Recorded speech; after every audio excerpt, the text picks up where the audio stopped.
Good evening, everyone. My name is Ayman Abu Shirbi, and I want to welcome you all on behalf of the organization Palestine at MIT. And I also want to thank our co-sponsors, the School of Humanities, Arts, and Social Sciences, Arab Student Organization, MIT Muslim Student Association, and MIT World. You'll be able to view a video broadcast of this event shortly on MIT World. In the midst of the occurring misfortunate events that are happening in the Middle East, we thought of someone who can shed an objective light regarding the issue. And we couldn't think of anyone better than Professor Chomsky. And of course, he doesn't need an introduction. But for those who don't know him, Avram Noam Chomsky is the Institute's Professor Emeritus of Linguistics at MIT. Chomsky is credited with the creation of theory of generative grammar, considered to be the most significant contribution to the field of theoretical linguistics made in the 20th century. Professor Chomsky, welcome.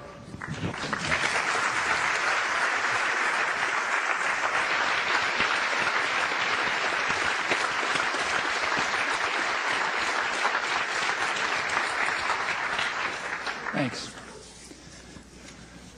Well, I see you managed to find your way through the maze of room changes, so that's a help. We almost were assigned to the Lockheed Martin room, but escaped by a miracle, although that in a way would have been appropriate for what I'm going to talk about. The title that was announced was The Current Crisis in the Middle East, singular, which is a mistake. It's my fault. It should have been crises, plural, because there are quite a few of them. There are at least four major ones. The first is Palestine, which is being systematically destroyed, both of its parts, Gaza and the West Bank. Second is Lebanon, which has just been largely destroyed once again. That's the fifth Israeli invasion in 30 years, all backed by the United States, which is the part that ought to concern us. The third is Iraq, which is a hideous catastrophe and getting worse. And the fourth is Iran, which is an impending catastrophe that could blow up the whole region. And it doesn't take much imagination to think of others. Well, I'm going to say a few words about each of them, mainly the first two, Lebanon and Palestine, which I think are closely linked. So let's start with Palestine. It's commonly recognized, and rightly, to be the core of the good deal of the turmoil and conflict in the region. In much of the world, that conflict, Israel-Palestine, is regarded as the most serious threat to peace in the world. It seems on the surface to be hopeless.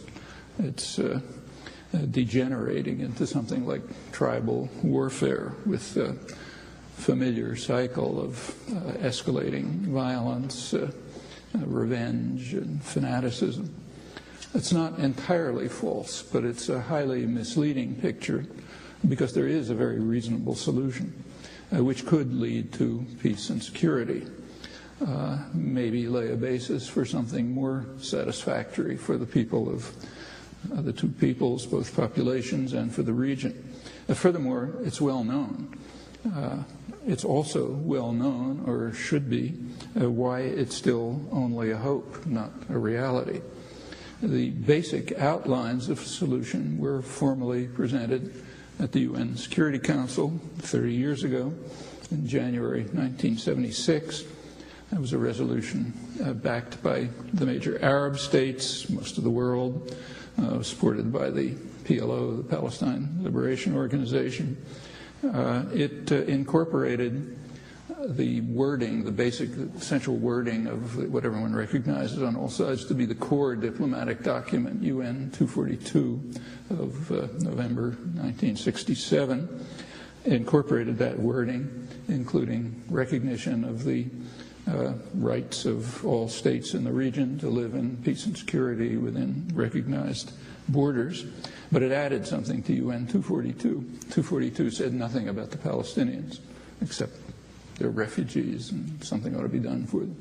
But by the mid-'70s, the Palestinian issue had entered the international agenda, and the January 1976 resolution called for two states side by side, both recognized, both living in peace and security within recognized borders, with some variations. These have been the basic outlines of a settlement right up to the present. There's a few changes, but not much. Israel refused to attend. Instead, it bombed Nabatea, a town in southern Lebanon, killing many inhabitants with anti-personnel weapons, rockets, and bombs. No credible pretext was ever offered, and it presumably was retaliation against the United Nations for daring to consider a political settlement.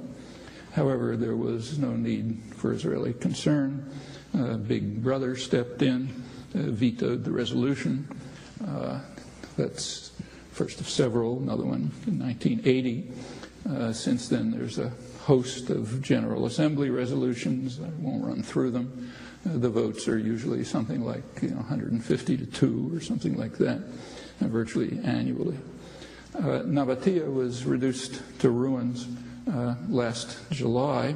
Once again, it was another act of wanton savagery, actually particularly vivid for several of us here because we just visited it. It was a couple of weeks ago, a flourishing, hopeful town. Walked its streets, were welcomed into homes, now all heaps of rubble, even burial grounds for people we met.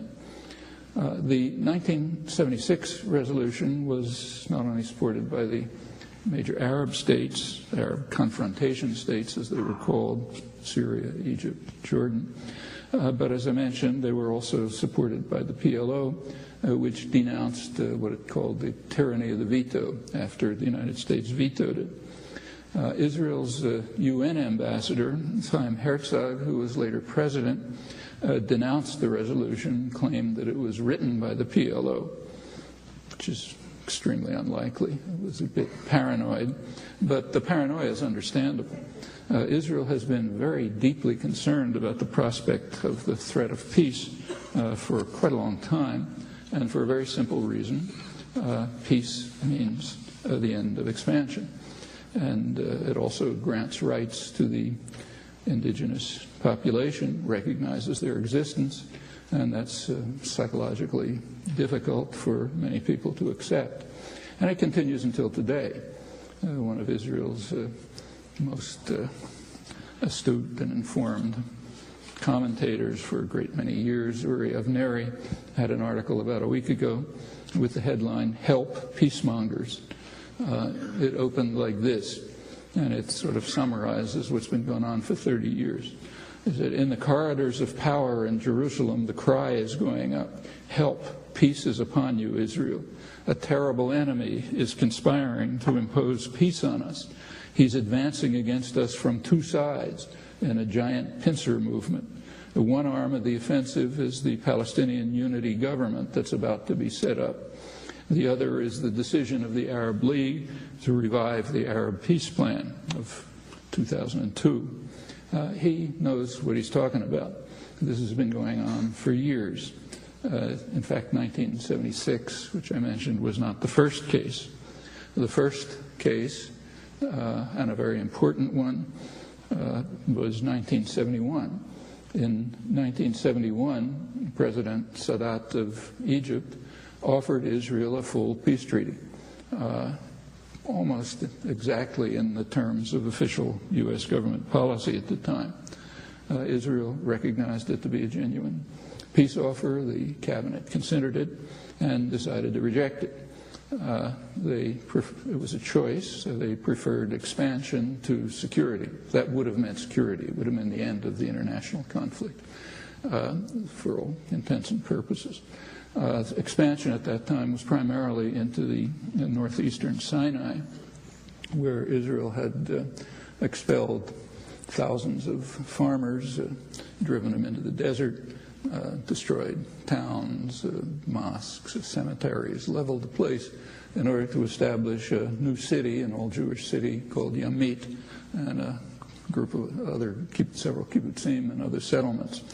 This, incidentally, was the labor government, regarded as the doves. A real question was how the U.S. would react. Would it continue with its earlier policy, therefore supporting Egypt's peace offer, or would it shift and support Israeli expansion? There was a discussion. Kissinger prevailed, national security advisor at the time, and the United States adopted his policy of what he called stalemate, meaning no negotiations, just force. That led directly to the 1973 war, which turned out to be a very close thing for Israel, and it compelled the United States and Israel to accept Sadat's 1971 proposal. It took several years, but after many negotiations, the United States finally accepted the 1971 offer in 1979 at Camp David. That is recorded in U.S. history as a great triumph of U.S. peacemaking. In fact, it was a diplomatic disaster, which led to a major war, virtual serious threat of nuclear war, anguish and torment for years, and was finally accepted. Actually, the terms that the U.S. and Israel finally accepted in 1979 were harsher from their point of view than the ones Sadat offered in 1971. His 71 offer also said nothing about the Palestinians, just vague mention of rights of refugees. But as I said, by the mid-70s, the Palestinian national issue had entered the international agenda. Sadat brought it up, and there was various hand-waving about it. Well, that 1971 decision, which unfortunately is rarely discussed, I think was one of the most fateful ones in Israel's history, and in fact the history of the region.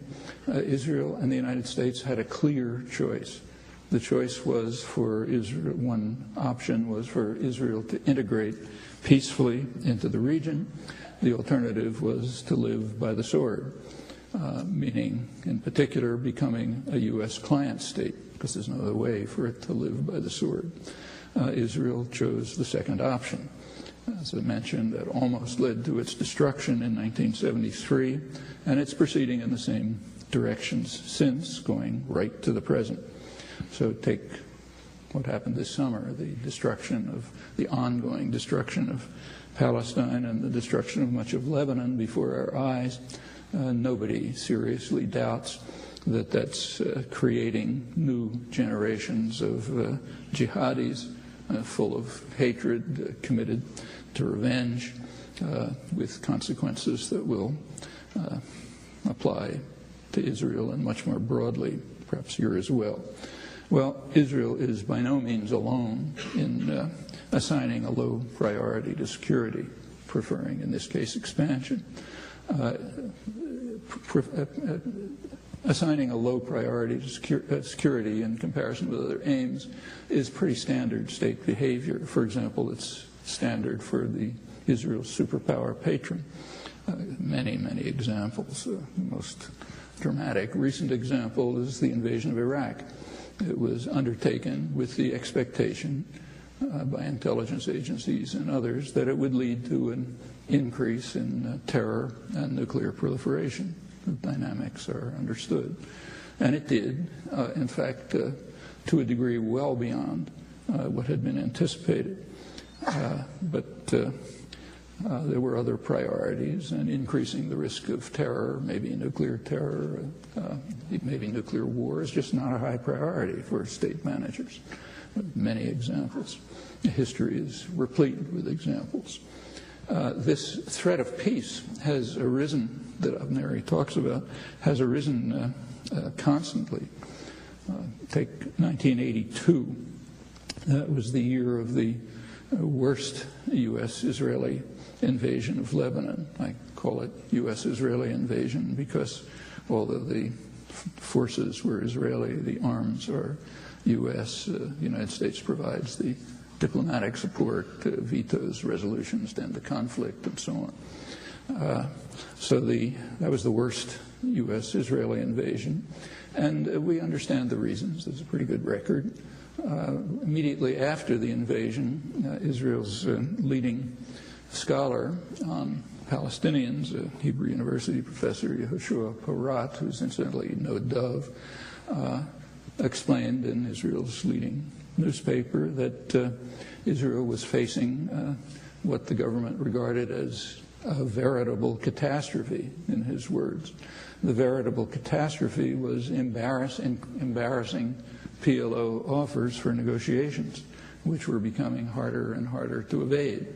That would be a catastrophe, he said, from the point of view of Israel's government. It's much better to drive the PLO back to terrorism and avoid this dread threat of political settlement. Well, it was pretty openly described at the highest political and military echelons as a war for the West Bank, and a devastating war. There is a propaganda version, which is transmitted to reporters and commentators. Thomas Friedman is a typical example. According to him and many others, the invasion was undertaken to protect northern Israel from Palestinian rockets. The only problem with that is that there weren't any Palestinian rockets. There had been a ceasefire established after conflict a year earlier. The Palestinians had adhered to it rigorously, despite extensive and sometimes quite murderous Israeli violations, which apparently were an effort to elicit a retaliation, which would be a pretext for the planned invasion. When no pretext could be found, one was invented, and the invasion took place. The first act of the invasion was to bomb Sabra Shatila refugee camp, later the site of a famous or infamous massacre. That bombing, which opened the war, killed 200 Palestinians in the camps, according to an American Middle East specialist, Cheryl Rubenstein, who was there at the time. The invasion went on to kill maybe 15 to 20,000 more people. We really never know the numbers of our victims. They're not counted. The only numbers that are counted, where you have detailed forensic analysis to try to pick up every piece of bone and so on, as somebody else's crimes. But the rough estimate is in the 15 to 20,000 range, destroyed much of Lebanon. The pretexts for the other invasions, including the latest one in July, collapse on the slightest examination. I won't run through them. There's plenty in print. They largely reduce, when you look at them, to the same motives, same concerns. One concern is maintaining the rejectionist stance with respect to Palestinian rights, rejecting it unilaterally in the world. And the second is maintaining regional dominance for what has become, predictably, since 1971, a U.S. client state by now, virtually an offshore military base and high-tech center. The invasion in July is not much different. Same basic reasons, except there was another one, plausible reason, and we don't have internal documents, obviously, so anything you say is speculation. But another likely reason was to eliminate a Lebanese-based deterrent to an eventual attack on Iran if the U.S. and Israel decide to undertake it. Well, the U.S.-Israeli rejectionism is not rhetoric. It also goes on to deeds, which is a lot more important. It means regular projects of settlement in the occupied territories, huge infrastructure projects, breaking them up, right through the Oslo years, the years of the so-called Oslo peace process from 1993 to 2000.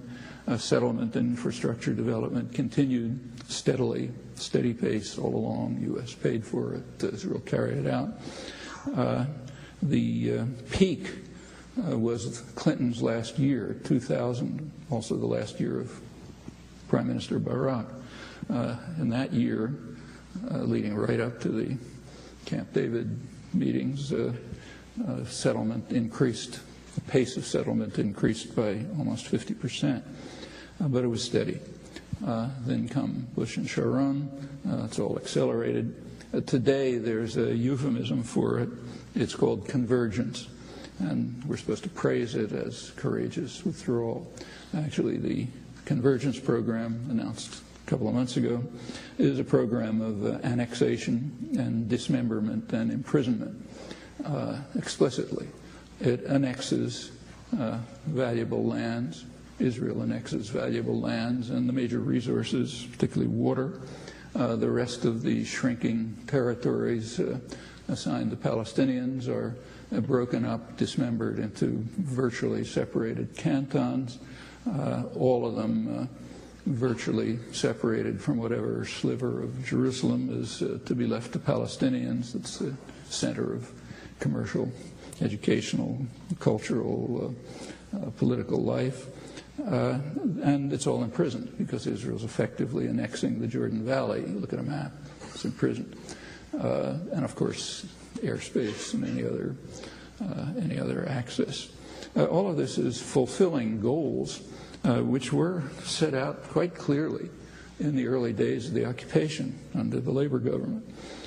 They were described to the cabinet, for example, by Moshe Dayan, who was among the Israeli leaders, one of the most sympathetic to the plight of the Palestinians.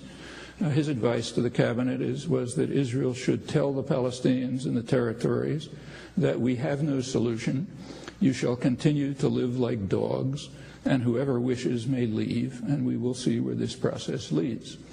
And that's the leading principle of the occupation, right up to the present, becoming harsher all the time. The background reasoning was given by Chaim Herzog, later president, as I mentioned, in 1972. He said, "I do not deny the Palestinians a place or stand or opinion on every matter, but certainly I am not prepared to consider them as partners in any respect in a land that has been consecrated in the hands of our nation for thousands of years for the Jews of this land," and that means everything to the west of the Jordan. There cannot be any partner. For much of the leadership, it meant east of the Jordan, too. Well, it wasn't unanimous. Not everyone agreed. One of those who didn't agree was the hawkish military governor of the West Bank, General Shlomo Gazit, who's recently written his memoirs, which are quite illuminating. He describes how the military government and Israeli military intelligence forwarded to the political leadership.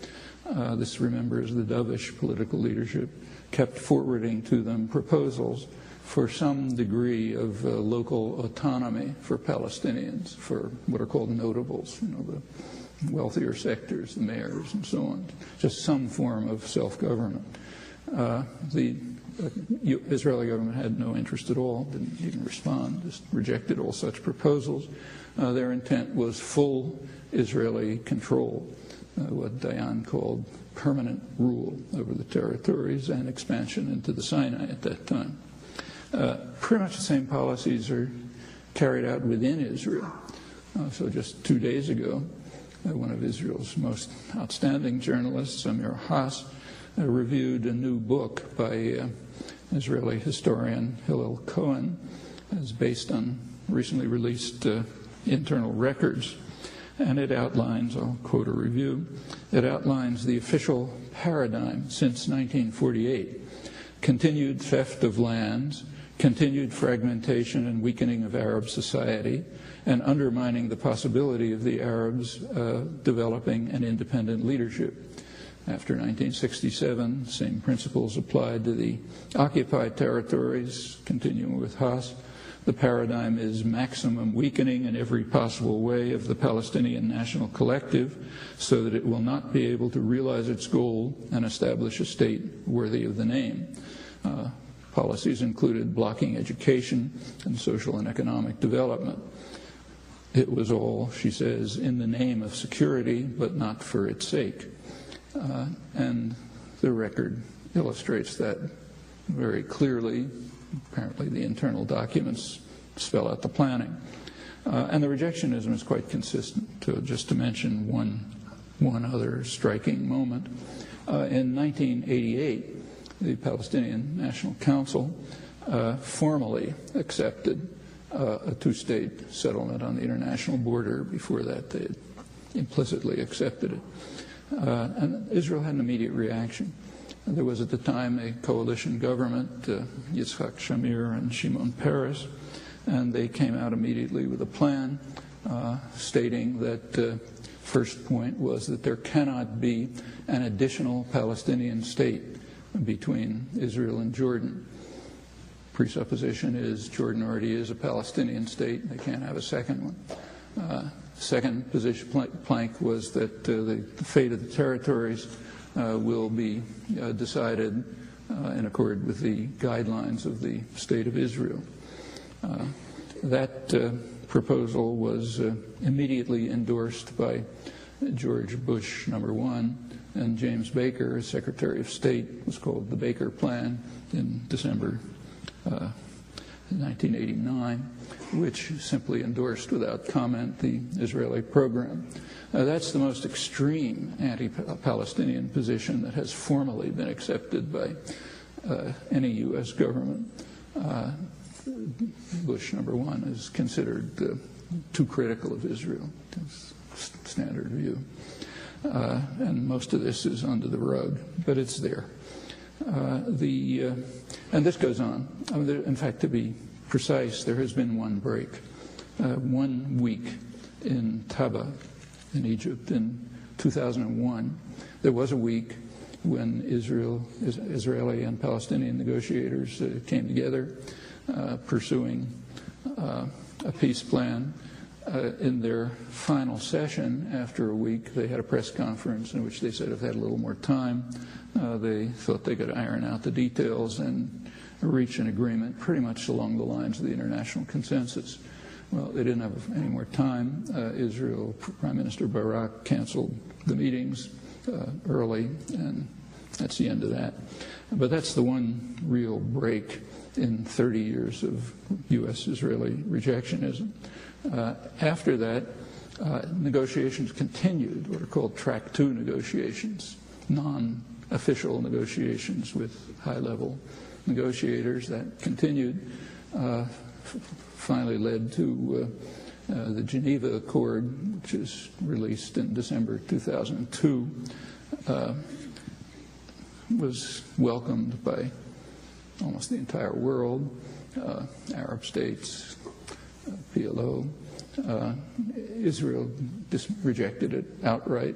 The U.S. simply dismissed it, didn't even respond. In fact, of all the major countries, the U.S. is the only one that didn't even send words of greeting to the Geneva Accords. And accordingly, it was simply dismissed and ridiculed in the U.S. press. And it's still there, but it's going to take a significant change in U.S. policy for anything like that to be implemented. Well, among the relevant actors today, this kind of political settlement, slight details changing, the general form of this settlement is accepted with near unanimity. It's formally accepted by the Arab League. That's the plan that Avneri was referring to, the 2002 Arab League plan, which called for normalization of relations with Israel, full normalization of relations within a two-state settlement. It's formally supported by Iran. That was reiterated recently by what they call the supreme leader, the Ayatollah Khamenei, who's in charge of foreign policy, top cleric, reiterated that Iran accepts the Arab League plan. As far as I'm aware, that hasn't been reported in the United States. It's been accepted repeatedly by Hezbollah. The leader, Sayed Nasrallah, has repeatedly stated that Hezbollah doesn't want to recognize Israel, but it's a Lebanese organization, and if the Palestinians decide to recognize Israel in a two-state settlement, Hezbollah won't disrupt it. They're Lebanese. Hamas, now the government has made many statements indicating pretty clearly that they accept that plan, calling for negotiations for it. Actually, there are only two significant opponents of what here is called George Bush's vision of a two-state settlement. The two opponents are George Bush and his administration and Prime Minister Olmert of Israel, just pursuing the traditional policies of systematic rejectionism. Well, the U.S. liberal media, like our journal here, prefer a different story. So according to the Boston Globe, a couple of weeks ago, Charles Radin, their Middle East correspondent, according to him, Israel is fighting Hezbollah, which, like the Iranian regime, is sworn to the destruction of the Jewish state. It just doesn't matter that they have said they're willing to recognize it in accord with the Palestinian and Arab League proposal. And that's pretty standard. It's kind of unfair to pick him out. It provides a useful justification for U.S.-Israeli rejectionism, rejection of a political settlement, and insistence on violence. Well, from the start, it's now almost 37 years, the occupation has been harsh and brutal. There has been no credible security pretext. Today there's mounting savagery. There is a policy that was called the Gaza disengagement, hailed as very forthcoming. In fact, it was openly announced immediately as a West Bank expansion plan.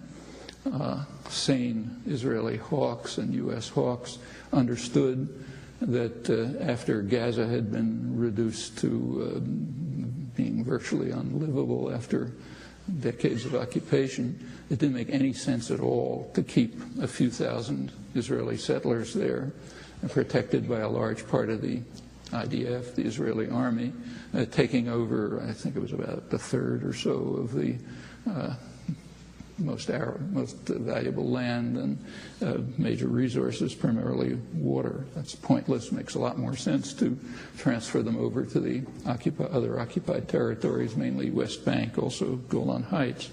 Well, in order to make it look dramatic, they staged what was ridiculed by some Israeli commentators correctly. They staged a national trauma to make it look just extremely painful and to withdraw from this area. So, in fact, I'm sure you remember it. There was a huge media extravaganza, pictures of a little Jewish boy trying to hold back the soldiers, destroying his house, and so on, all staged. It was, and a lot of settlers were allowed in, so there could be a pretense of violence. There really wasn't any. But then you could say, well, never again, well, we shall abandon our land, Jews should not suffer so, and so on.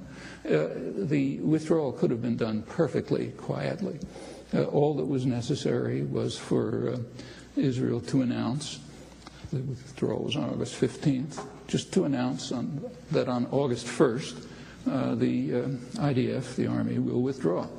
And immediately the settlers who had been subsidized to go there in the first place and to stay there would get onto the trucks that are provided for them and move over to the West Bank where they can move into new subsidized settlements. But if you did it that way, there wouldn't have been any national trauma, any justification for saying never can we give up another square millimeter of land and so on. What made all of this even more ridiculous was that it was a repetition of a staged trauma in 1982, what was described in Israel's leading paper, Haaretz, as Operation National Trauma 1982. After Israel finally agreed to Sadat's 1971 offer, it had to evacuate northeastern Sinai, and there was another staged trauma, which again was ridiculed by Israeli commentators. And by a miracle, none of the settlers who were resisting had even needed a Band-Aid while Palestinians are being killed all over the place. But you could have the same trauma. So that was carried out. Meanwhile, after the so-called withdrawal, Israel maintained Gaza as a prison. Israeli human rights groups call it the world's largest prison. Any access in or out is controlled by Israel. It's repeatedly stopped. The attacks on Gaza continued steadily. From September, the withdrawal, to June of this year, 144 Palestinians were killed in Gaza, including 29 children. Israeli casualties were 0. Became worse in January. What happened in January is that the Palestinians committed a major crime. They voted the wrong way in a free election, and that has to be punished. The U.S. and Israel immediately announced that they would punish the population for this democratic crime. They cut off supplies, they cut off funds that Israel is legally obligated to provide. They even went to the extent of cutting off water, which is really gratuitous cruelty in an area where water is extremely scarce. People don't have drinking water. It's a water-starved region. This is nothing new. In fact, it's standard operating procedure. There are many examples in recent American history. Famous one, or it should be famous, is Chile. When they voted the wrong way and elected Salvador Allende, the U.S. policies, there was a soft line and a hard line. The soft line was to make the economy scream, to punish the population for voting the wrong way. The hard line was to support a military coup, which led to what's often called in South America the first 9/11, 1973. Won't go into it, but in fact much more serious than the second 9/11.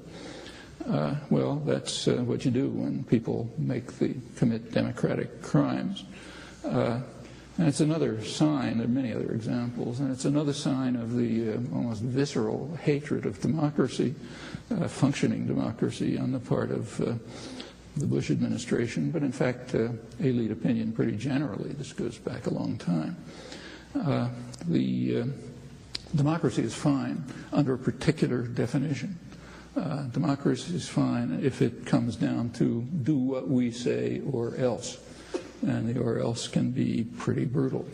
The record is voluminous, but it's very well contained. It's one of the major successes of containment doctrine. In June of this year, 2006, the Israeli attacks in Gaza escalated. According to the United Nations, which keeps a detailed record, in June, there were 40 deaths, Palestinian deaths in Palestine, 36 in the Gaza Strip, 12 children. In June, there were 3 Israelis. That escalated very sharply after the capture of an Israeli soldier, Corporal Gilad Shalit, on June 25th. In the first month after his capture, 171 were killed, 34 children, quadrupling the killings. Israel destroyed the power system. That means virtually destroyed it. That means most of the scarce water supply is gone. By mid-September, a couple of weeks ago, more than 250 Gazans had been killed since July, including at least 45 children and 11 women. One of Israel's best reporters, the world's best reporters, Gidon Levy, describes Gaza as now a withered, blighted garden, enveloped in grief and suffering, bearing both in silence as this hot and lethal summer draws to a close. Pretty accurate. What was the reason for the June escalation? Well, there's an official story. Again, we can go to the Boston Globe. The Globe explained it as follows. It said the attack on military targets inside Israel, meaning the capture of Gilad Shalit, that military action led to an Israeli soldier being taken hostage. It was not merely an arbitrary reflex within a cycle of vengeance. It was ordered by someone with command responsibility in Hamas who could not be indifferent to the timing of his action or its political and military consequences. Because the hostage-taking operation has brought Palestinians and Israelis alike to the brink of a new round of foreseeable disasters, it is crucial that all concerned parties focus their remedial efforts on the right address, Hamas. That's the editorial. The editors call for the voice of reason. If unreason prevails, a tsunami of unnecessary suffering will break upon the peoples of the region. Well, it's useful to bear in mind that all of this is pure, cynical farce. That was demonstrated conclusively the day before the capture of Corporal Shalit. The day before, Israeli forces, June 24th, Israeli forces kidnapped and abducted 2 Gaza civilians, a doctor and his brother, the Muammar brothers, kidnapped. They can join 1,000 others somewhere in the Israeli prisons who were also kidnapped. It's called administrative detention, held without charges. There are about 8,000 others who were technically sentenced, but in trials that are a mockery. Many of them transported from the occupied territories to Israel, which is another violation of international law, Geneva Conventions, but with impunity, because it's under the umbrella of the outlaw superpower and the reigning intellectual and moral culture which permits all of this in clients. The kidnapping of the Muammar brothers was certainly known, but it wasn't reported in the Boston Globe. It was reported a little bit elsewhere. There were scattered reports, pretty marginal, quickly dismissed. The Washington Post had 87 words on it. It was quickly forgotten. Kidnapping of civilians is a far more serious crime than capture of a soldier. But crimes don't matter when they're committed by our side, just as elections don't count if they come out the wrong way.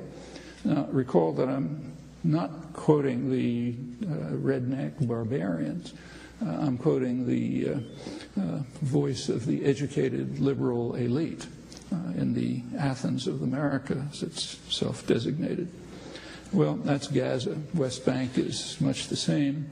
There isn't as much massive violence, just random brutality, humiliation. It's been going on for decades now under the rubric of convergence, all totally illegal.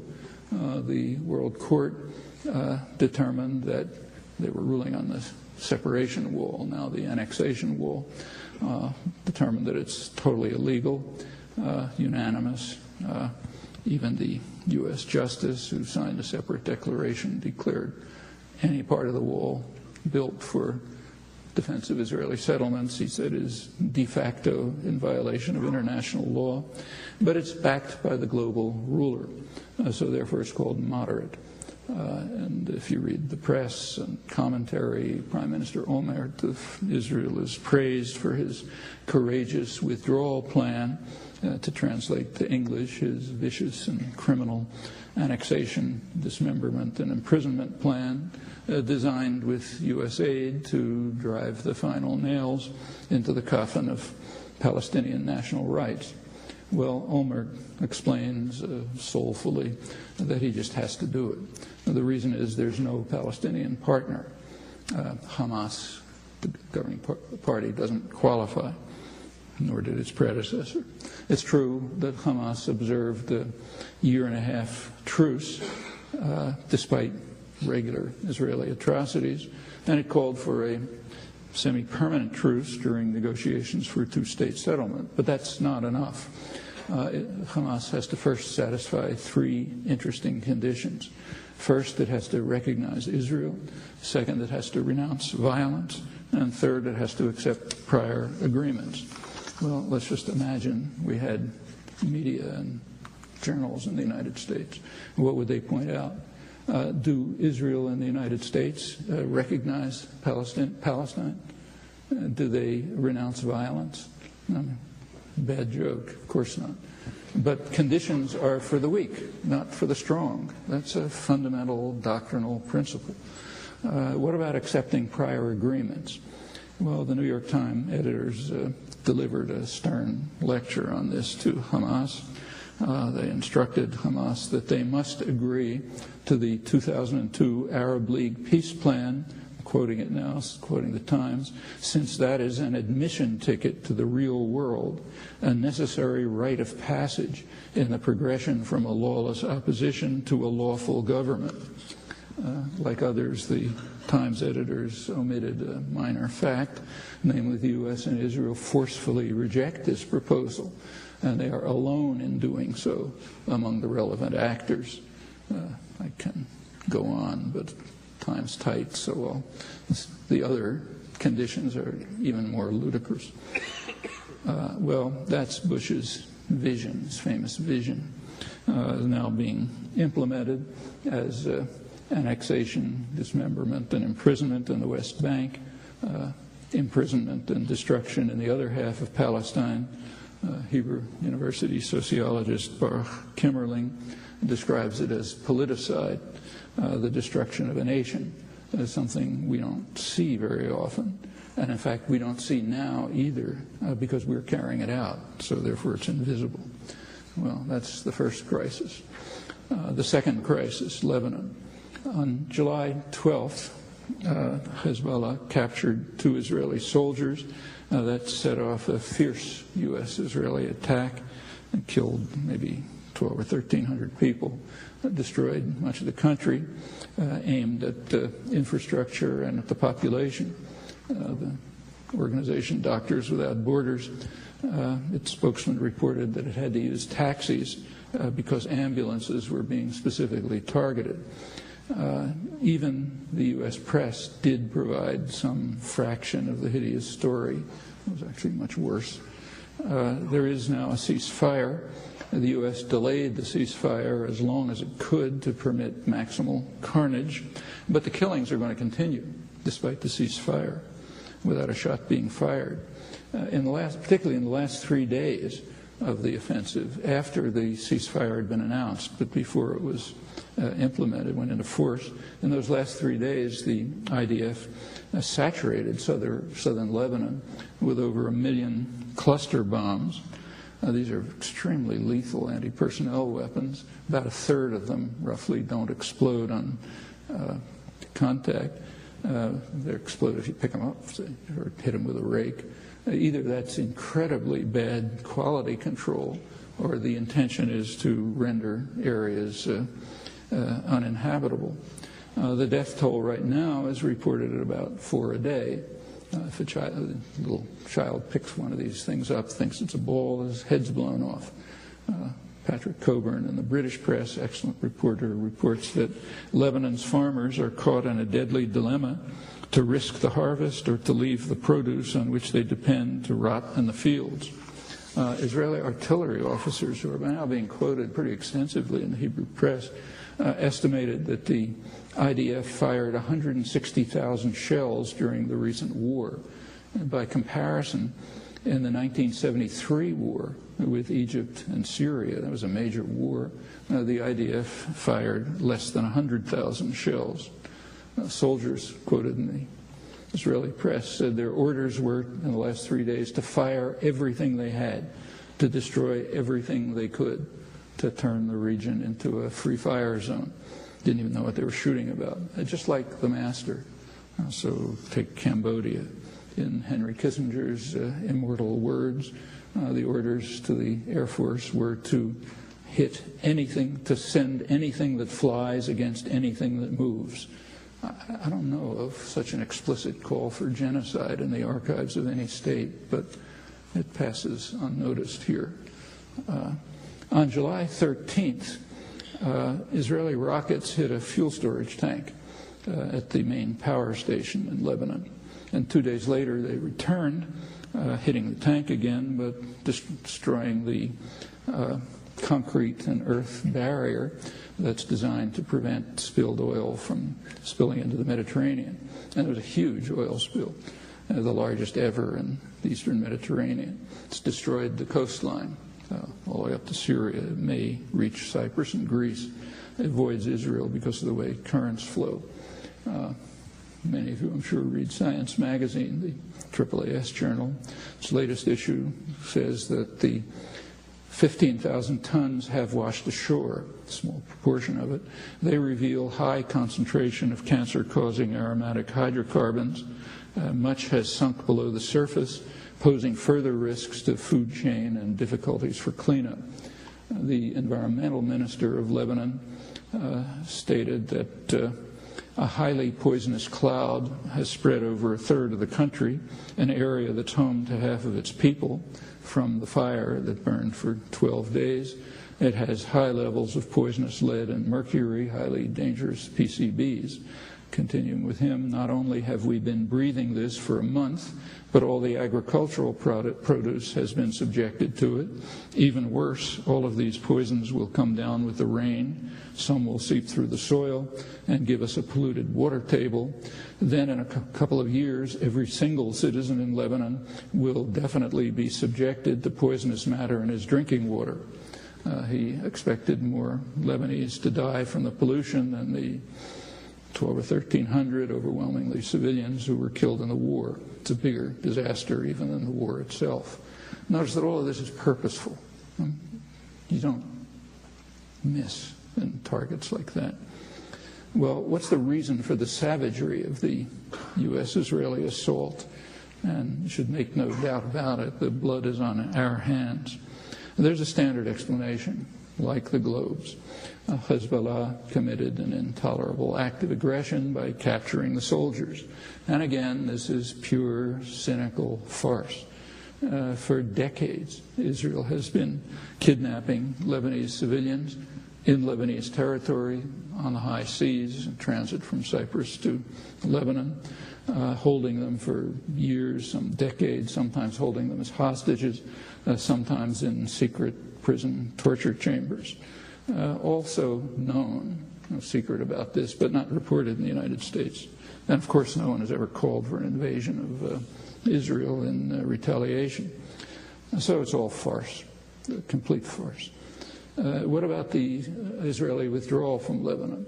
It's true, in the year 2000, Israel withdrew. That's after 22 years of brutal and murderous occupation in violation of Security Council orders, but with U.S. support, so it was okay. Since then, since the withdrawal, UNIFIL, the UN force in the south, keeps very careful records. They report daily violations of Lebanese territory by Israel. In contrast, the number of rocket firings in these 6 years attributed to Hezbollah is 0. There's one possible exception where the origin is undetermined.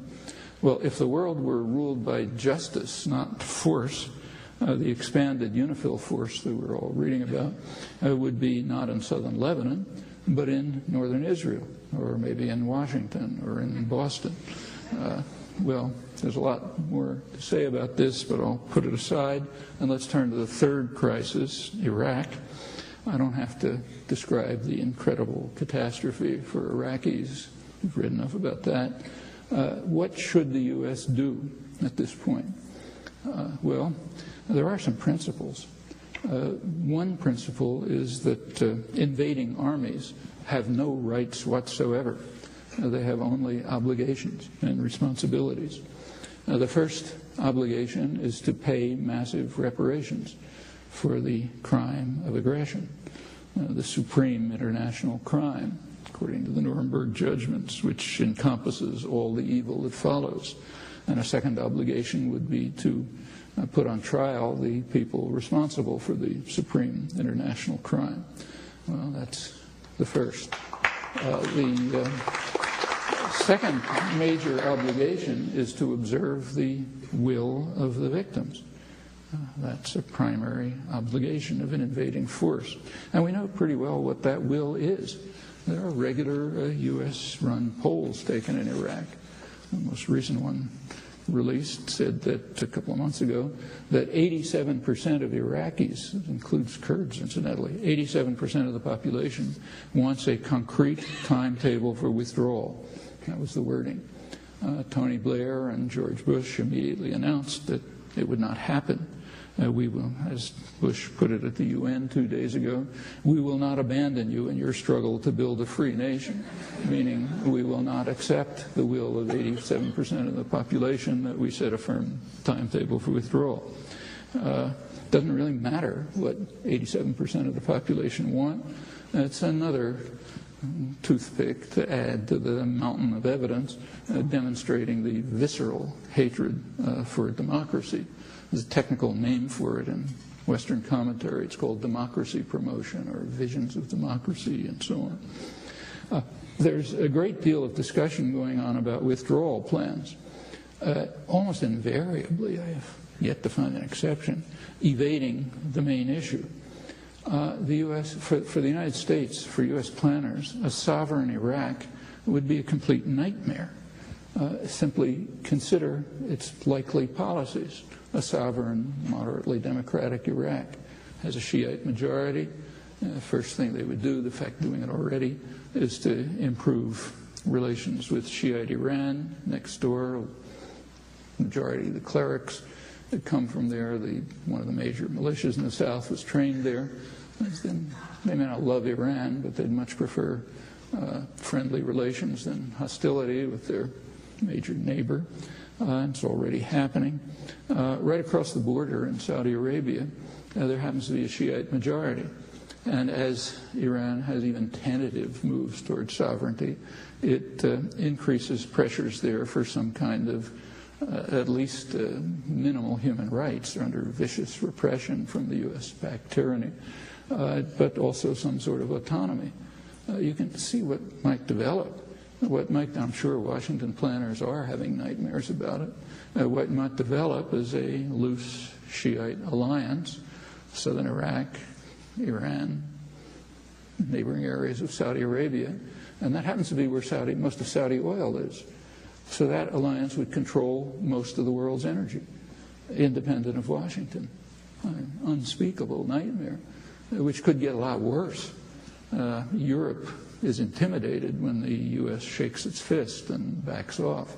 China isn't. That's why China is considered a great threat. It's not a military threat, but it won't be intimidated. I've been around for 3,000 years. I have no particular interest in what the barbarians are saying. So they continue to invest, including in Saudi Arabia, the prize, send military aid, every reason why they would like to attract this alliance into their orbit. There are already major organizations. Shanghai Cooperation Council includes South Central Asian states, an Asian energy security grid based primarily in China, including Russia and neighboring states. They'll probably include India before too long. If the Middle East oil resources move into it, the United States becomes a second-class power. Controlling the world's energy resources has been a prime policy objective for 60 years, just as it was for Britain before us, and for obvious reasons. Well, that's not trivial. Any withdrawal proposal that doesn't take this into consideration is just not serious. The Pentagon can think up withdrawal plans as easily as we can in our spare time, but what happens afterwards? Well, unless you think about that, you're not talking about withdrawal. Let's talk about the fourth crisis briefly, Iran. That's an extremely dangerous one. And there are possible peaceful settlements. 3 years ago, in May 2003, the Khatami government, that's the reformist moderate government, but with the support of the Ayatollah Khamenei, the supreme leader, they offered the United States negotiations on all issues, on a two-state settlement of Israel-Palestine, on nuclear issues, and so on. The U.S. did respond, and they responded by reprimanding the Swiss diplomat who brought the offer. And that was the total response. And so it continues. Right afterwards, Iran and the European Union entered into an agreement, a bargain. The bargain was that Iran would suspend its uranium enrichment programs, to which it's entitled under the Non-Proliferation Treaty, but it would suspend them. And in return, the European Union would provide what were called firm guarantees on security issues. Well, everyone knows what security issues means. It means U.S. and Israeli threats, credible threats, to attack Iran. Those threats, incidentally, are themselves a major violation of international law, which bars the threat or use of force. But again, when an outlaw state carries it out, the educated community accepts it as legitimate. The negotiations went on for about 2 years. The European Union backed down on its side, apparently under U.S. pressure. After that, Iran backed down also and returned to uranium enrichment. The way it's described here is Iran broke the agreement, returned to uranium enrichment. Not quite the story. Well, the U.S. has indicated, under plenty of pressure, a willingness to negotiate, but on 2 conditions. The first condition is that the outcome of the negotiations, namely no uranium enrichment, is a precondition for negotiations. It has to be fixed in advance. So first you fix the outcome, then we have negotiations. Second is that the negotiations must proceed when Iran has a gun to its head. The U.S. refuses to withdraw the threats of attack. Well, that renders negotiations virtually meaningless. As I said, the threats are in violation of international law, but that's a minor detail. And the threats are very real. They're not just words.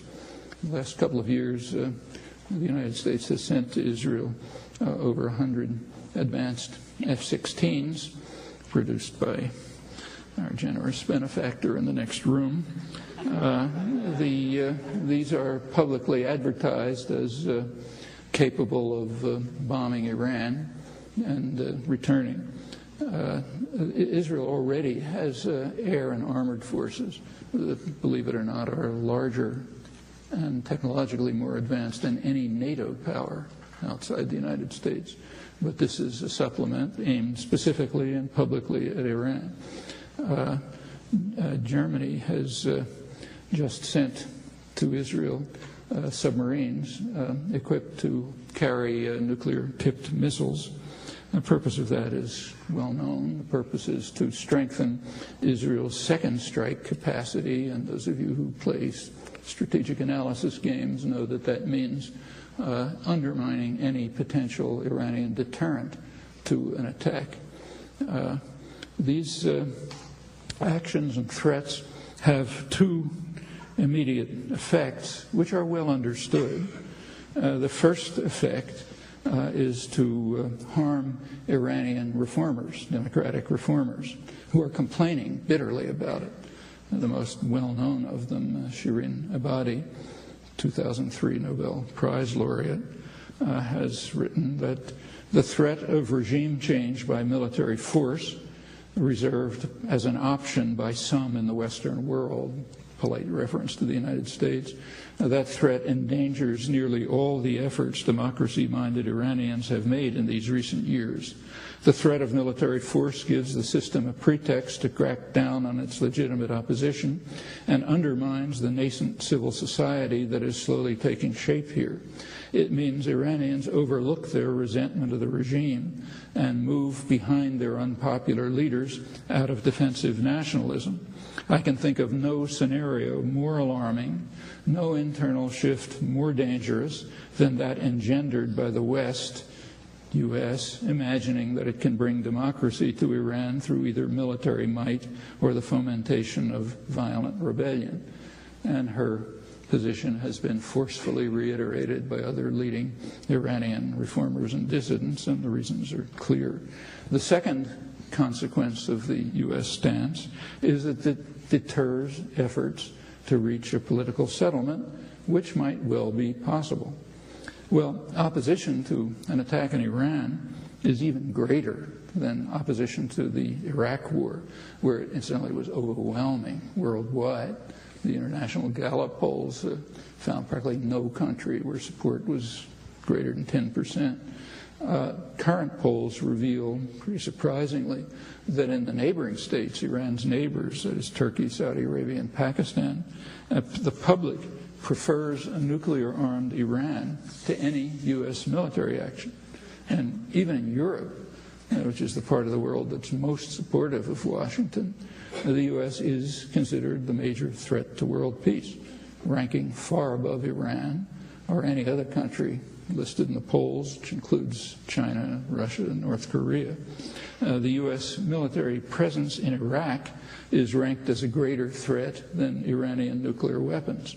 And the Israel-Palestine conflict is ranked as among the greatest threats to world peace. Well, in some sense, all of this awful news is actually good news. The reason is that we live in the state that is regarded worldwide as a lawless and dangerous rogue state, but we also have incomparable freedoms, an incomparable legacy of freedom and of privilege, and that means that the power to end these crimes and avert further ones lies in our hands. Thanks.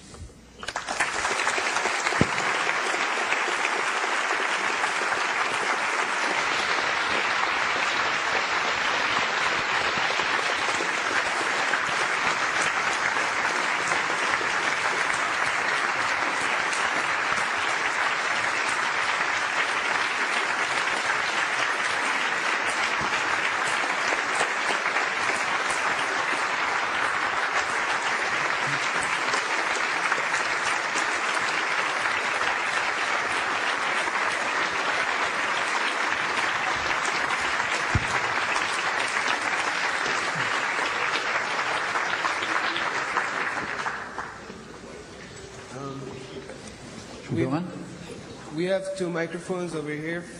Please line up and we'll take your questions. Where are the microphones? Sorry. Where are the microphones? One over here and one over there. Oh, okay. Well, if people would like to say something, why don't you come down to the mics?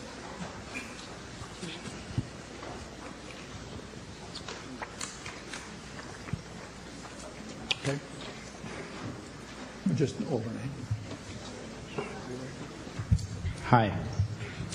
Mr. Chomsky, you give us the impression that all of Israel's neighbors are just looking for peace and would be perfectly content to live side by side with a Jewish state.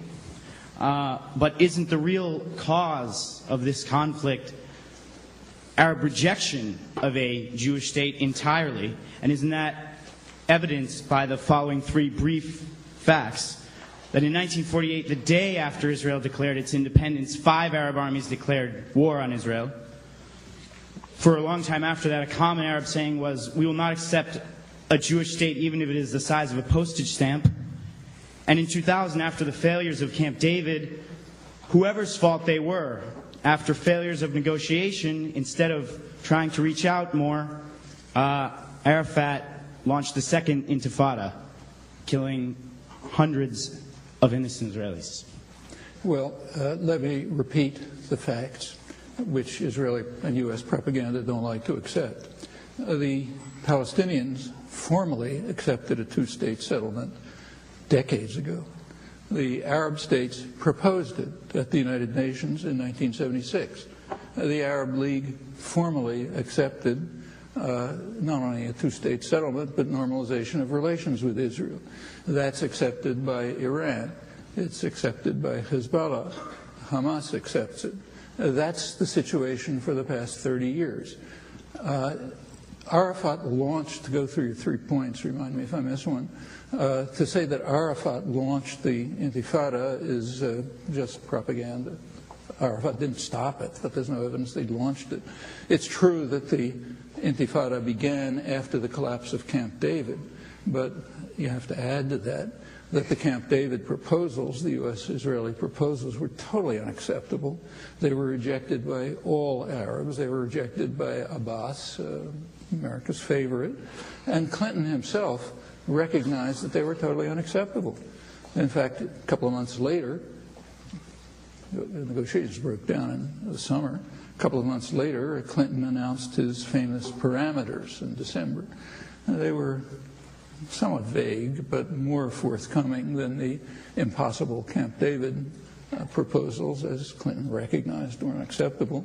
Those parameters were the framework. Immediately after Clinton announced the parameters, well, just to quote Clinton's words, both sides accepted the parameters. Both sides had reservations.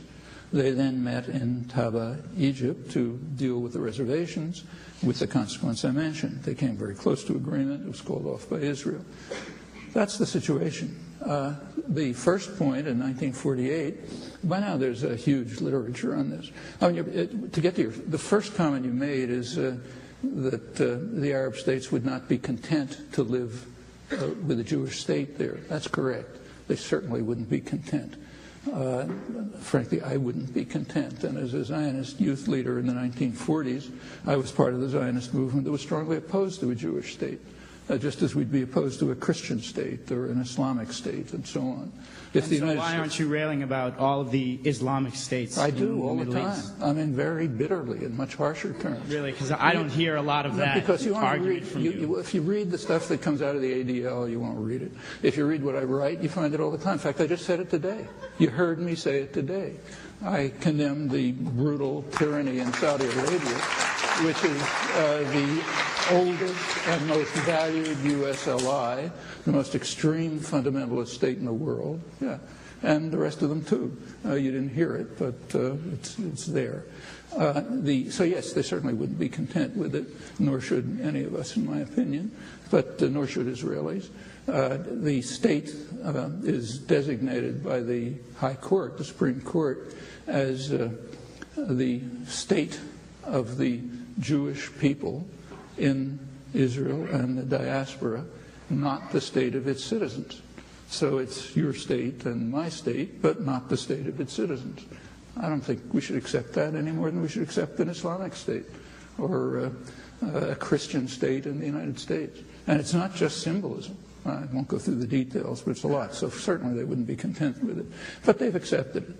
As for 1948, there's extensive literature on it. I won't go through it, but Israeli scholarship in the past several decades has gone into this in great detail with archival materials that were released and so on. If you want a good picture of it, one excellent book is Israeli historian Avi Shleim's book Iron Wall, but there are many others.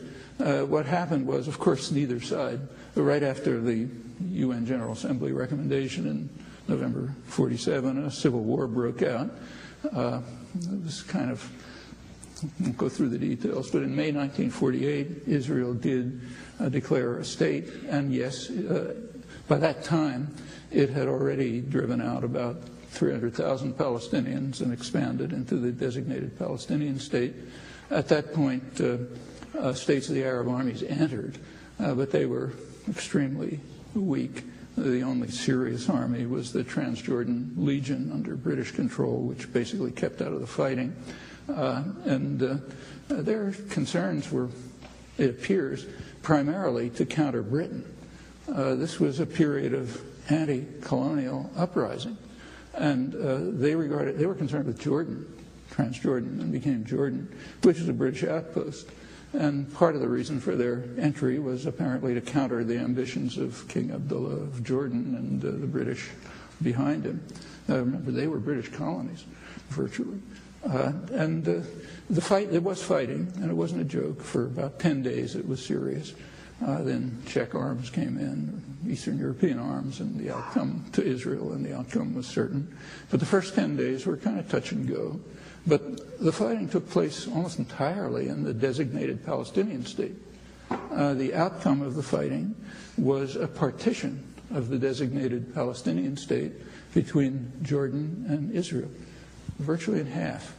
And furthermore, it was largely by collusion. Again, Avi Shleim wrote the major scholarly source on this called Collusion Over Jordan. The half of the Palestinian state that was incorporated into Israel is now just called Israel. Nobody talks about it.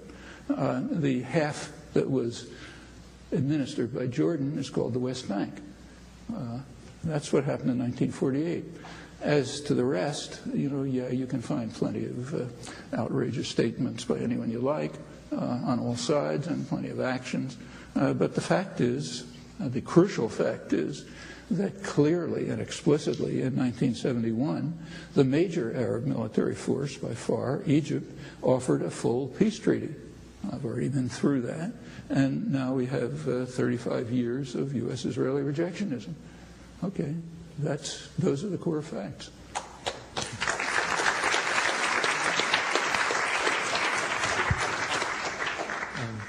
Three very brief points for your comment. First of all, I was pleased to see that Hugo Chavez apparently has some very interesting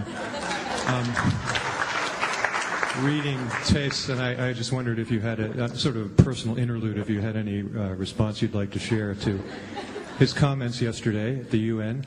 Secondly, on your way in, I tried to hand you a flyer that I saw on my way over here, advertising a so-called information session for the CIA recruiting here at MIT. And I just wonder, it's related to what we're talking about tonight. Is it time for people to begin challenging, and what ways might it be appropriate for people to be challenging on-campus recruiting by entities like the CIA, given their evident involvement in torture, etc.? And thirdly, in trying to do anything about the things that you so carefully teach us about, one encounters the congressman from this district, Capuano, voting along with the overwhelming majority to endorse the Israeli invasion this past summer, and the Congressman Ed Markey, who's believed to be very good on some other issues, reacting with extreme indignation when asked about Israel, saying, but look at the withdrawal that they made. You know, I mean, this sort of trauma, the theater of trauma that you mentioned, he seemed to be a strong advocate of that version of that account of it. So given the obstacles, maybe you'd care to talk a little bit about how we can overcome some of the obstacles to making some change in U.S. policy. Well, look, if this were Stalinist Russia, it would be a problem. But it isn't. It's the most free country in the world. It really is. We have enormous privilege as well as freedom. So, yeah, there's things you can do very much within the mainstream to counter these doctrines. I quoted the Boston Globe, which is kind of a spokesman or whatever you want to call it for left liberalism in the United States, and yes, Markey and others are like it. In fact, the record of the Democrats on this is by and large worse than that of the Bush administration. But it's not beyond our power to influence what congressional representatives do. I mean, it's kind of absurd. I mean, take countries that really have problems. I mean, we should be ashamed of ourselves when we compare what goes on here with what goes on in the poorest countries of the world. So take, say, the poorest country of South America, Bolivia. I mean, they had an election last December that we can't even dream of. I mean, it was an election where the mass of the population participated. They didn't just show up on election day. They were carrying popular movements, carrying out struggles constantly over major issues. Population knew what the issues were. They were serious ones. They came to an election. They elected someone from their own ranks, poor peasant. What do? We had an election shortly before that. Two candidates, both born to wealth and political power. Both went to the same elite university, joined the same secret society where you're trained to be a member of the ruling class. They were able to run because they're supported by pretty much the same concentrations of economic power. They had pretty similar programs to the extent you could even discover their programs. The party managers are very careful to keep the issues out of sight because the population opposes both parties on major issues. And the election ended up like about on a level of, picking a lifestyle drug on the basis of ads on television. That's here, where there's no terror, there's no repression, there's no violence, you don't get killed by the police, and every option's open. That's Bolivia, where it's a lot harsher. Literally, we should be ashamed of ourselves. Incidentally, these are things that ought to be taught not just in university political sciences departments, but in 8th grade civics classes. We have every opportunity we would like. If we don't use it,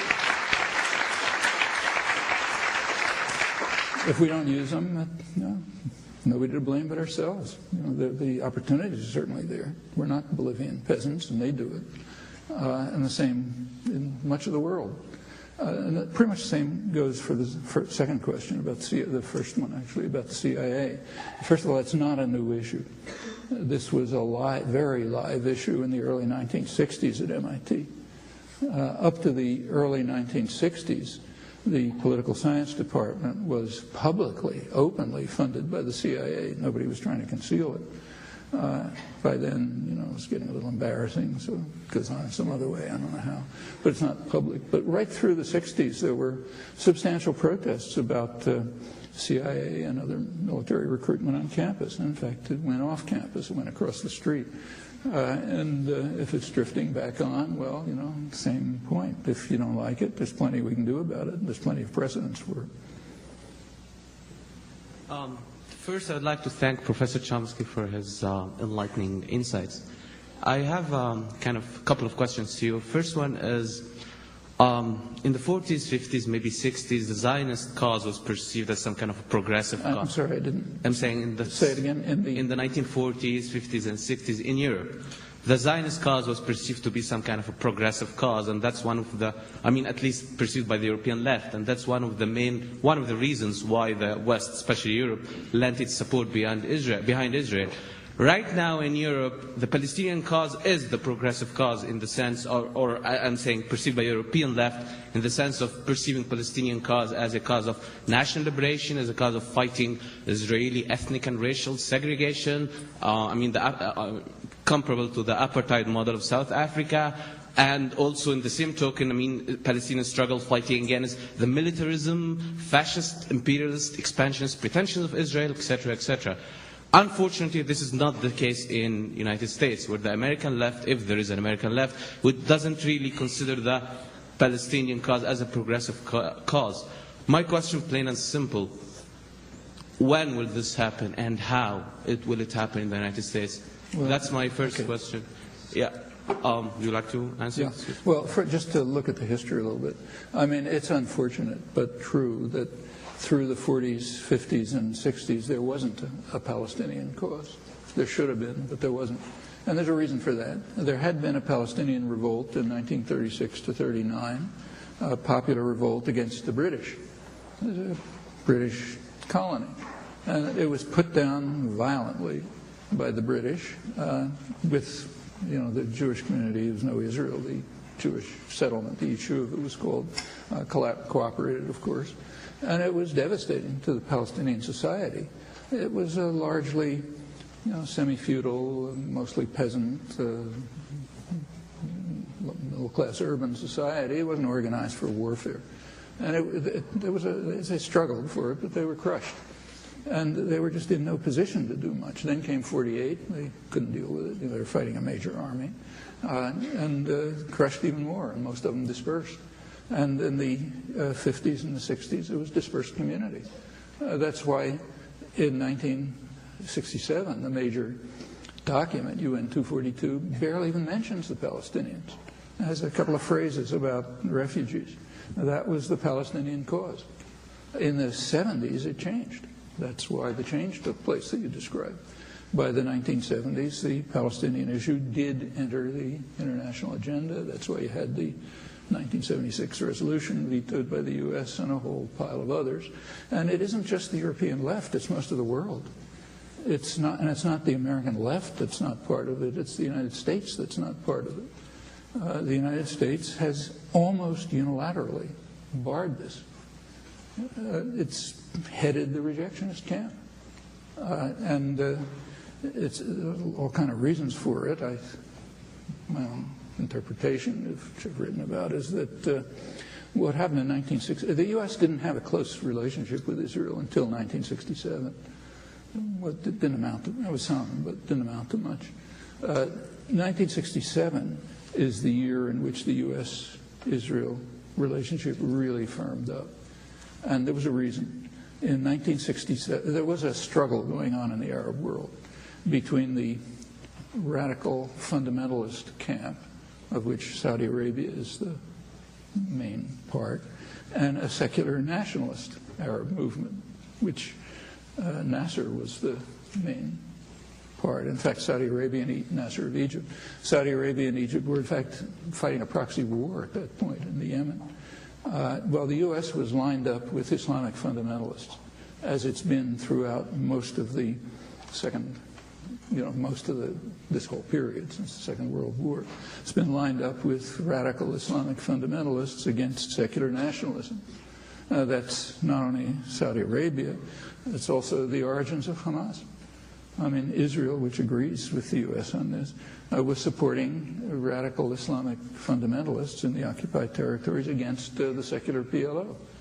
And Hezbollah comes from the same roots. And, we all know about the roots of Al-Qaeda and the rest. The radical fundamentalists organized by the Reagan administration for their own political ends. So the U.S. has been overwhelmingly on the radical fundamentalist side. In 1967, Israel performed a huge service to the U.S., Saudi Arabia, the energy corporations. It destroyed the center of secular Arab nationalism, which was posing a threat. It was posing the threat of using the energy resources of the region for its own population, not just for the benefit of Western corporations and so on, but not just, with some of it, a side part of it going into the pockets of the rich rulers. Well, that was a threat. And once Israel eliminated that threat, it became a strong ally of the U.S. In 1970, that continued. In 1970, Jordan, U.S.-British client, was murdering Palestinians, Black September. It looked briefly as if Syria might intervene to stop the slaughter. The U.S. didn't want that, but it was totally bogged down into China. Couldn't do a thing. And Israel performed another service. It mobilized the Army and the Air Force to deter potential Syrian intervention to protect the Palestinians, which was regarded as a threat to the oil monarchies. Well, U.S. aid to Israel, I think, quadrupled that year. And, it's at that point that Israel established itself as what's called a strategic asset. It was part of the system by which the U.S. tries to control the region successfully for many years. Well, when U.S. policy shifted to support for Israel, the intellectual community almost reflexively joins. It's not just on this, but on anything. I mean, talk about other topics, you find pretty much the same thing. So that was one factor. Another factor was that there were domestic issues. Remember, this was in the middle of the Vietnam War. The U.S. was failing to crush Vietnamese resistance. Now, people later told a different story. But if you go back to that time, which I remember very well, and you can certainly read about it, at that time, the liberal Americans were supporting the war. I mean, they may be complaining because it's costing too much or something, but they supported the war. In fact, they really never offered any principal objection to the war, just that it's costing too much. But not the population, but the intellectual community. Well, they were pretty upset that the United States was unable to crush these little yellow dwarves, as Johnson called them. Israel came along and showed how you treat third world people properly. You kick them in the face, and you beat them to a pulp. They won a lot of points for that from liberal humanists who are supposed to posture about being in favor of peace and love and so on, but are really watching Rambo movies in their spare time. That's kind of the psychology. And yeah, they won a lot of points for that too. And there were other things happening inside the United States. Students were not following orders. There was a youth culture. The women's movement was beginning. Places was blown up. The centers of authority are being challenged. Well, again, Israel was a symbol of how you take care of that. And they won plenty of points among liberal intellectuals. And there were other things, but I think those are major factors. It was pretty much the same in Europe. I wouldn't exaggerate. There's some difference. But remember, Europe is a little more dissociated from direct involvement in the U.S. policies in the Middle East. They kind of tacitly support them, but they're not directly involved. To some extent they are, like Britain was supplying arms to Israel during the current war. Germany, as I mentioned, is providing Israel with submarines that can take nuclear-armed missiles, which eliminate an Iranian deterrent. Yeah, they're all involved. Right now, just a couple days ago, Germany announced that it'll be patrolling the Lebanese coast. It's not going to control the Israeli coast. And that's where the invasions are coming from. But Europe goes along with European opinion, pretty much goes along with the United States on this. It's true that the discussion isn't as constrained in Europe. There's critics, that find some critical voices, and there's political organizations in Europe, as you say, which are different. But the differences aren't massive, and I think they're largely explained by the directness of the involvement in the actions. The same is true on Iraq and other issues. Take, say, the invasion of Iran. Europe is overwhelmingly opposed. So is the U.S. military, so is intelligence or elites. But a lot of the population is terrified that Iran's going to come and get us. It was the same on Iraq. Even today, you take a look at polls. I forget the latest numbers, but I think around half the population thinks that Saddam had something to do with 9/11, or that Saddam had weapons of mass destruction, that they're coming after us. I get letters, I'll get them tonight, saying, how can you support, as if I do, how can you support Cuba, Venezuela, and Iran when they're just about to strangle us and destroy us? If you look at this from the outside, you don't know whether to laugh or weep when you look at the actual history, apart from the disparity of force. But there are plenty of people who believe it. And in fact, there's something really significant here about American cultural history. The U.S. is far and away the most powerful country in the world, hasn't been under any threat since 1812, 1814. But nevertheless, there's a strain of fear in American popular culture that goes way back. There's some good studies of it. There's a very good book by Bruce Franklin called War Stars, which is literary critic, which is a study of popular literature, the kind of things that people like Harry Truman were reading when they grew up. And there's a strain in popular literature, which now shows up in television and movies, but it used to be magazines and books and so on, which the strain is that the U.S. is being attacked by an overwhelmingly powerful force, which is just about to destroy us, when at the last minute, a superhero or a super weapon or a bunch of high school students in the hills or whatever it is suddenly rescue us from this demon. And if you look at the demon, it's usually somebody we're crushing. So originally the demon was the indigenous population. Then it was the blacks. In the late 19th century, it was the Chinese. You think that they're Chinese laundrymen, but that's not what they are. They're these millions of Chinese, seeping into the United States to take us over and destroy us. In fact, Jack London, who's a progressive writer, wrote a story, I think the early 20th century, in which he literally called for destruction of the population of China by bacteriological warfare to defend ourselves against those Chinese laundrymen. And this strain goes right to the present. I'm sure people your age have seen it on television and the movies. What the psychology is, it's a complicated affair, but it has something to do with overwhelming power, I think. If you're crushing people, you have to have a justification for it. And there aren't many justifications. One justification is, well, they're evil and they deserve it. Another justification is we're doing it for self-defense. That's pretty common. You go back to, say, Germany in the 30s. Remember, Germany was it was the peak of Western civilization. And it was the peak of the arts and the sciences. That's where you went to study physics and so on. Within a couple of years, it was turned into a society of raving lunatics. Nothing like it in history. And a lot of it was plain fear. The Jews are going to destroy us. They're trying to destroy the Aryan race, not just us, but the Aryan race. We have to defend ourselves. Unfortunately, you find a lot of things like this in history and in American culture. It goes way back, and it's prevalent today. That's something to deal with. But that was, I have another question. Yeah. Oh, sorry. Shorter answers.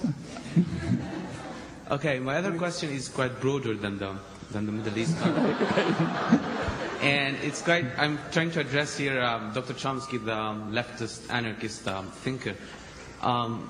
I would say, like, after a whole century of failure of the left, I mean, progressive left in establishing its alternative to a capitalist status quo, I mean, the catastrophic failure of state socialism, state capitalism, state welfarism, anarcho-syndicalism, all sorts of leftist alternatives to the capitalist status quo. Now we're back to the old Leninist question, what's to be done? I mean, we have a lot of moral rage out there. We are against, I don't know, corporate capitalism, we are against consumerist culture, we're against imperialist expansion, etc., etc. But how can we translate this moral rage into constructive political capital, constructive political action? And how can this be possible in a society which is very unidimensional, creating its own opposition, making its opposition thinking the same way as the mainstream, I mean, I would say in our society, even the opposition is thinking in corporatist terms. I mean, the corporatist, consumerist worldview framework is still shaping the mindset of the opposition. I mean, how can we think creatively about this? How can we have this politics of, I would say, imagination to accompany politics of resistance? There doesn't take much of it. It's pretty simple, in my opinion. First of all, I don't agree with the history. I mean, the major attack on socialism in the 20th century, in my opinion, was the Bolshevik coup that destroyed the socialist movements of Russia, which were significant. I mean, it destroyed one of the first things that Lenin and Trotsky did was to destroy the workers' councils, the Soviets, eliminate the Constituent Assembly, in fact, any democratic and socialist institution that had developed, and for a principled reason. I mean, they were kind of orthodox Marxists. They saw Russia as a backward peasant society, which was true. You can't have a revolution there. You have to drive it by force to industrialization, and the iron laws of history come along and so on. But that was a major attack on socialism. In fact, I think that they were one of the main barriers to socialism throughout the 20th century. When the Berlin Wall fell, there was a symposium in the nation where people were supposed to talk about it. And if you look at the articles, they surprised me. I mean, social democrats who had been opposed to the Russians for years wailed about the collapse of socialism. I had an article, and I said, it's a small victory for socialism. It'll kind of, like the elimination of fascism, it overcomes some of the barriers. I don't think anybody understood what I was talking about, but yeah, that's what I think it was. There have been plenty of victories. I mean, we live in a much more free society with far more rights than a century ago, or than 30 years ago, for that matter. I mean, in many ways, the activism of the 60s caused a real major transformation of American society. Now, let's just take MIT. You know, I've been here for over 50 years. If you walk down the halls of MIT in the early 60s, what you saw was well-dressed white males, deferential, polite, and so on. Take a walk down the halls today. That's not what you see. That's everywhere in the country, and it reflects big changes. Well, they didn't come about by people saying, "What can we do?" You know, they came about by people doing it. And yeah, we can do it at any time. In fact, if you, I mean, it's true that there are barriers, but you know, a huge PR industry that tries to drive people to consumerism is nothing like torture chambers and secret police. You know, yeah, it's a barrier, but a lot easier to deal with. And I don't even think, and in fact, if you count the number of people today, young people in particular, involved in one or another form of activism, I think it's probably larger than the 60s. Actually, this meeting is a perfect example. The first meeting at MIT on the Palestinian issues, I remember it very well, I spoke, was in 1969. And, you know, you could barely get out alive if you talked about things like this. And right through into the 1990s, there was police protection at meetings at MIT if Palestinian topics came up. It's changed, you know, even in the last few years, because a lot of people are doing something about it. So there's no need for, I don't think there ever were complicated answers in the past, ever. The answers we have ever been understood are pretty simple ones, and we can proceed to implement them. It's more a failure of will than opportunity, I think. Yeah. Sorry, I didn't see somebody over there. Yeah. Professor Chomsky, I'd like to again say how grateful we are to have heard you speak. I was wondering if I could ask two questions. One about the two-state solution that you were talking about today, the solution for Palestine and Israel. And don't you think even if a two-state solution were to be achieved, it would be a defeat for radicals? As far as I remember, it has always been talk about having a one-state solution. And why aren't we talking about that anymore? And, can we go back to notions of secular socialist Middle East again? And can we go back to a one-state solution? And the second one was... Well, I understand. Actually, if you were really listening carefully, I threw in a phrase there, which required another talk, saying that a two-state solution might open the doors to better outcomes for all the people of the region, and that's exactly what I had in mind. It's fine to... First of all, I don't think a one-state solution makes any sense. In fact, for most societies, the nation-state is a kind of a European invention, which was imposed by violence. That's why Europe was the most violent, savage area of the world for centuries, trying to establish these borders. And most of the horrible wars going around the world today are residues of the colonial system, which tried to impose similar systems everywhere. It's India, Pakistan, Africa, in fact, Israel, Palestine, almost everywhere. So it's a rotten system. But the reason it doesn't, it's so savage is it just doesn't deal with the complexities of societies. It sort of forces them all into a mold that people aren't like that. They have all kind of interests and concerns.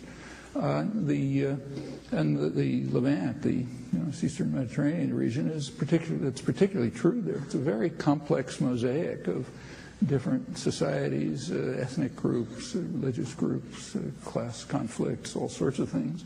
And imposing state boundaries there, as the colonial powers did, is bound to leave a residue of violence and conflict.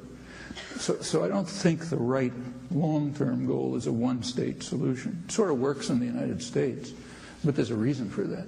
The complexity and variety of this society was essentially wiped out by extermination.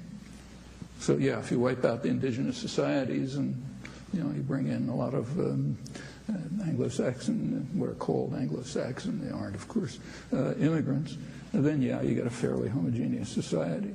So yes, you can have one state, but it doesn't work in most of the world. In fact, European societies are sensibly moving slowly towards more autonomy, more regionalism,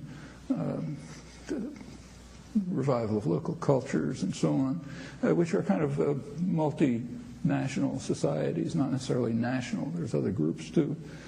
So I think the basic right answer in the former Palestine is at least a binational state, and then on to no state, like integrating the whole region more fully.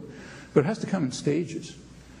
People who are calling for a one-state settlement, in my view, are really performing a service for the far right. And there's a reason for that. There's just no, you have to make a distinction between proposing something and actually advocating it.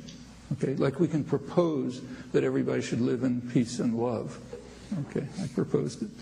It doesn't mean anything. It's how do we get there? And it's the same when you propose a one-state settlement. How do you get there? Well, the only advocacy I have ever heard is through stages, of which today a two-state settlement is the first. People who say, no, let's just have a one-state settlement, they're giving a gift to the ultra-right. They say, well, if that's the only alternative, we have to defend ourselves, because there's no support for it. I mean, the number of people in Israel who you could support it, you could put in a telephone booth, So it's just saying, well, okay, we have to defend ourselves from people who have to try to destroy us. But you could get to it in stages. Now, there was a period, and what you're referring to, when I was calling for a move towards a federal solution and a binational state. But those are different circumstances. Advocacy depends on circumstances. between 1967 and mid-70s, there was an opportunity for a federal solution in the former Palestine. Palestinians would have accepted it. I think the Israelis would have accepted it. There were proposals, I briefly mentioned them, even from Israeli intelligence, not calling for that, but calling for steps that might lead to that. So that was a possible step, feasible step.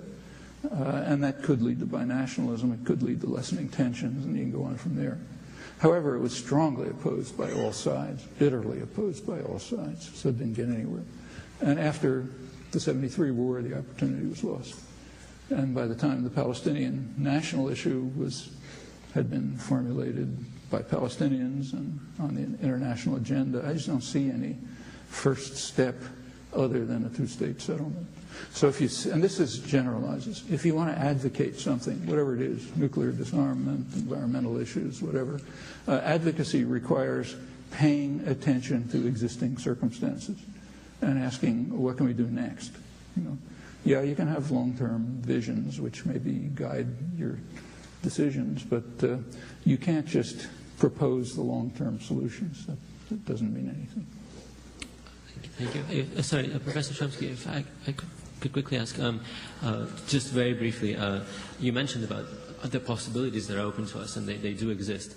But, you know, I imagine that your view of the state is, like, the most important thing is civil society, and this is, like, so control of the state might not necessarily change the important things, the sort for the long term, the moats and all the networks that make civil society up. And, well, like, I was just wondering that in our civil society, I mean, like, just in our classes at Harvard, like, all that we're learning is how to be good administrators and how to be good, like, you know, in our class today about the American presidency, we learned that, you know, like, America is really divided among parties and there is no agreement and the media is critical. I mean, I learned this today and it was completely ridiculous. And you mean, what do we do right away to deal with factionalism and conflicts and so on? Right, and they're like, well, you know, no one will ever agree on anything and there's no new Marshall Plan. Life is a complicated affair. People have lots of interests and you try to deal with them. I mean, families are hard to deal with. So if we're learning things like this, what? So if we're learning sort of nonsense like this at the kind of institutions that we're going to, if we're learning these things, if they're telling us that. I don't really understand. No, but my question is, how do we penetrate, how do we change civil society, not necessarily government? Let's take MIT again in the last 40 years. How did it change from a student body of deferential, well-dressed white males to this? Well, the average income, what is the average income among MIT students? I mean, it's still very high. I mean, it came from people of your age trying to do something about it. But the idea, like, for instance, could you tell us a class that we could take just at Harvard, which is critical, which is taught by a socialist professor, which is challenging our social norms? There isn't one. Look, I couldn't find if you one. If you want a magic key, you're not going to find it. The only way to do it is educational efforts, consciousness raising, organization. But there's not a single professor at Harvard willing to teach a class that challenges society. There's not a single one. You're asking for a formula that's going to fit all cases, and there has never been one, and there will never be one. There's a history of significant progress, certainly in my lifetime, even in your lifetimes, and a lot of things are happening now that you couldn't have thought of 10 years ago. I mean, take, say, the global justice movement, what are ludicrously called anti-globalization. Those are huge popular movements all over the world, here too. There wasn't even a seed of them 10 years ago. How did they develop? What did they accomplish? They've accomplished plenty. I mean, there are now, you know, there's an international agenda, widely supported, plenty of involvement, confronting the neoliberal orthodoxies and changing them. Where do you think the Bolivian movement came from, or the MST? I mean, if you take a look at South America, I mean, the governments that the United States now regards as allies are the kind of governments that would have been trying to overthrow 30 or 40 years ago, because the continent has just shifted significantly towards a bit of some integration, social progress, development, independence, There's a rise of indigenous movements for the first time. These are all major changes. And the World Social Forum meets in the South for a good reason. That's where the major centers of activism and popular movements have been. But the North is involved. There's a Boston Social Forum, which is kind of an umbrella group for lots of activism, working on issues relevant here. And yeah, you move ahead on these things. If you want a magic key, there's never been one in the past. There will never be one in the future. It's any more than any other kind of interpersonal relations. I mean, suppose you have problems in your family. There's no formula that says how you deal with them. You deal with them in terms of the sympathetic understanding of the actual situation and an effort to make progress. Thank you very much, Professor Chomsky, and thank you everyone for attending.